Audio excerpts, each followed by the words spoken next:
ఇవాళ bachelor in Bengaluru series లో day 7. ఈ రోజు ఫస్ట్ టైం నేను బెంగళూరు వచ్చాక బెంగళూరు ఎయిర్పోర్ట్ చూశాను. ఫస్ట్ గా అందరికి హ్యాపీ రిపబ్లిక్ డే. బాస్ వచ్చారని కొంచెం ఎర్లీగా మార్నింగ్ నిద్రలేచాను. తర్వాత ఫ్రెష్ అప్ అయ్యి మన రొటీన్ అయిన లెమన్ టీతో స్టార్ట్ చేశాను.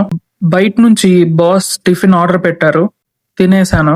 ఈ రోజు బాస్ వైజాగ్ వెళ్తున్నారు, సో ఈవినింగ్ బాస్ ని ఎయిర్పోర్ట్ లో డ్రాప్ చేయాలి. ఈ రోజంతా కూడా ఆఫ్టర్నూన్ వరకు ఆఫీస్ లో మీటింగ్స్ తో ఫుల్ బిజీగా గడిచిపోయింది. తర్వాత ఆఫీస్ కెఫ్టేరియాలోనే లంచ్ చేసేసి రిటర్న్ రూమ్ కు వచ్చి ఫ్రెష్ అప్ అయ్యి బాస్ ని ఎయిర్పోర్ట్ డ్రాప్ చేయడానికి స్టార్ట్ అయ్యాము. నా రూమ్ నుంచి బెంగళూరు ఎయిర్పోర్ట్ కి 42 కిలోమీటర్స్ ఉంది. బెంగళూరు ట్రాఫిక్ కోసం తెలిసిందే కదా, అందుకే ముందుగా ఈవినింగ్ 4 o'clock కే స్టార్ట్ అయ్యాం. ఫ్లైట్ ఏమో 7:40కి.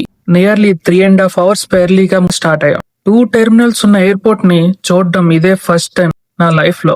First terminal Vizag present airport అంతకన్నా పెద్దది. సెకండ్ టెర్మినల్ చూడండి భయ్యా, గోల్డ్ కలర్స్ తో టెర్మినల్ మొత్తం ఫుల్ గా మెరిసిపోతుంది. కార్ దిగి నీట్ గా వీడియో తీద్దామంటే ఎయిర్పోర్ట్ స్టాఫ్ కార్ ఆపకూడదని పంపించేశారు.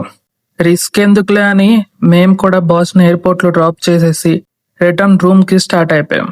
అలా డే 7 అంతా ఫుల్ బిజీగా గడిచిపోయింది. మళ్ళీ డే 8 లో కలుద్దాం.